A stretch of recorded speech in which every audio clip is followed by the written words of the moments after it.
الحمد للہ رب العالمین والصلاة والسلام علی رسولہ الکریم اما بعد اعوذ باللہ من الشیطان الرجیم کل نفس ذائقۃ الموت ثم الینا ترجعون صدق اللہ العظیم۔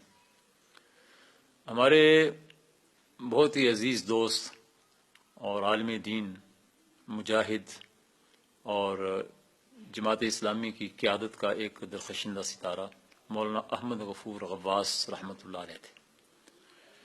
مولانا نے اپنی زندگی کا آغاز دینی مدرسوں سے کیا، اور ان کی خوش قسمتی تھی کہ وہ جس پس منظر سے آئے تھے اس پس منظر کے برعکس انہوں نے دینی ماحول اور دینی قافلے میں شامل ہونے کا فیصلہ کیا۔ شاید بہت سارے دوستوں کو معلوم ہی ہوگا کہ ان کا پورا خاندان پیپلز پارٹی کے سرگرم کارکنوں پر مشتمل تھا، اور مولانا نے اپنی زندگی جمعیت طلبہ عربیہ کے ذریعے سے اسلام کے لیے وقف کر دی۔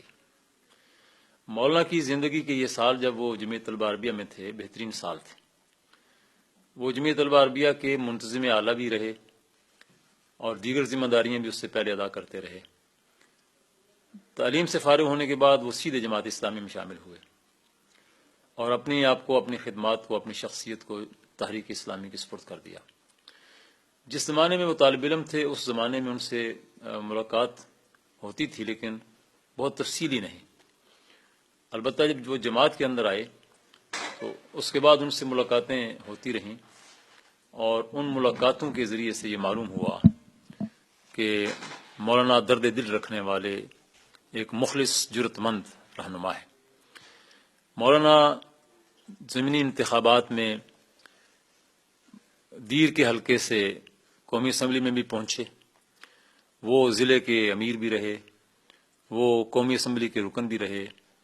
انہوں نے ہر حیثیت میں ایک درویش خدا مست کی حیثیت سے اور ایک مخلص مسلمان کی حیثیت سے اپنے فرائض ادا کیے۔ مرکزی مجلس شورا میں وہ ہمارے ساتھ ہوتے تھے، اور اس میں وہ بہت کم گو تھے، لیکن جب کبھی اپنی رائے کا اظہار کرتے تو بڑے اخلاص اور درد دل کے ساتھ کرتے تھے۔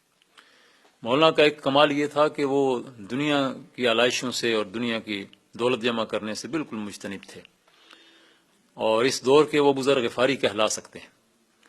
قومی اسمبلی کے رکن رہے، لیکن اس کے باوجود انہوں نے نہ کوئی اپنی جائیداد بنائی، نہ کوئی اپنے پیچھے کوئی کوٹھی محل اور مکان چھوڑے۔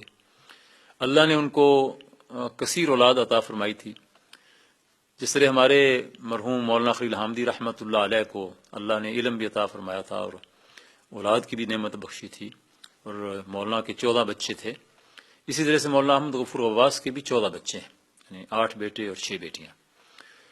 اور یہ ایک بہت بڑا سرمایہ ہے تحریک اسلامی کے لیے کہ پیپلز پارٹی کے ایک خاندان سے اللہ نے اتنے قیمتی ہیرے جماعت کو دے دیے۔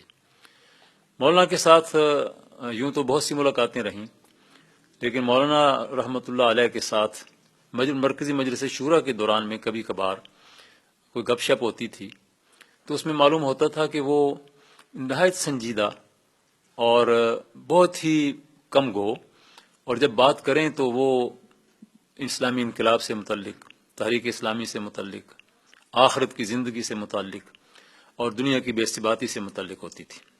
بعض امور پر ان کی رائے میں اختلاف ہوتا تھا تو اس رائے کا اظہار کر دیتے تھے، لیکن اس کے بعد جب فیصلہ ہو جاتا تھا تو اس فیصلے کو وہ قبول کرتے تھے، اور یہی صحیح معنوں میں اسلامی اسپرٹ ہے۔ مولانا احمد غفور غواث کی وفات کے بعد ان کے خاندان اور علاقے میں لوگوں نے محسوس کیا کہ یہ ایک بہت قیمتی ہیرا تھا، اس خاندان کو اللہ نے عطا فرمایا تھا، جو اللہ نے اس علاقے کو بخشا تھا، اور اللہ کی قدرت ہے کہ ان کی وفات کے بعد بہت سارے لوگوں کی زندگیاں ان کی اس درویشانہ طرز حیات کو دیکھ کر کے تبدیل ہوئیں۔ گویا کہ ان کا یہ صدقہ جاریہ ان کی وفات کے بعد بھی اللہ رب العالمین نے ان کے حق میں نفع بخش بنا دیا ہے۔ مولانا احمد غفور غواث کے ساتھ جمعیت طلبہ عربیہ کے نوجوانوں کو بڑی وابستگی تھی۔ اپنے پروگراموں میں انہیں بڑی محبت سے بلاتے، وہ ان کے پروگراموں میں شریک بھی ہوتے، ان کے پروگراموں میں وہ گفتگو بھی کرتے۔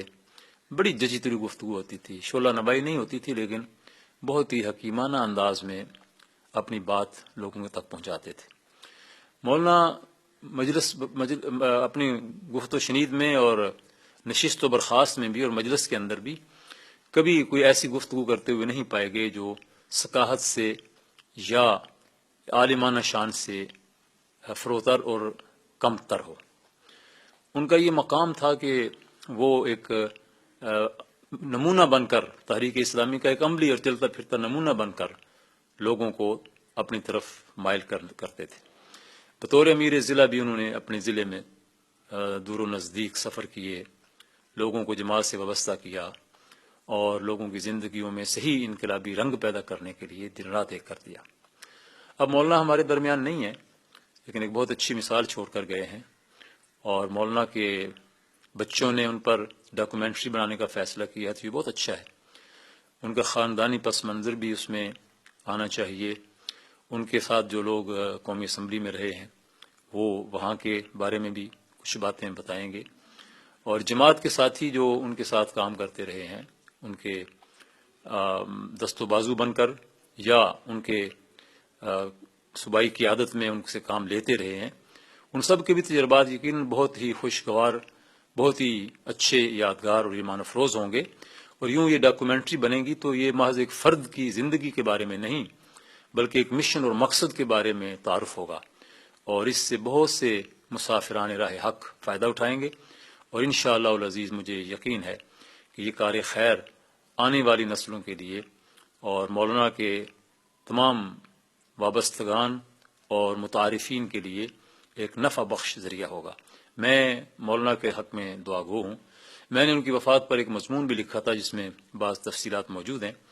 اب اس مختصر سی گفتگو میں ان تفصیلات میں جانے کا موقع نہیں ہے۔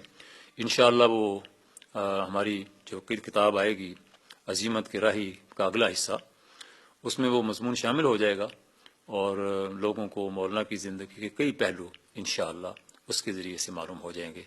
میں دعا کرتا ہوں کہ ان کے بچوں کو اللہ ان کا سچا جانشین بنائے، نیکی کے ذریعے ان کے لیے صدقہ جاریہ بنا دے، مولانا کی نیکیوں کو قبول فرمائے اور ان کی انسانی لغزشوں سے درگزر فرما کر اعلیٰ علیین میں جگہ عطا فرمائے۔ وآخر دعوانا ان الحمد للہ رب العالمین۔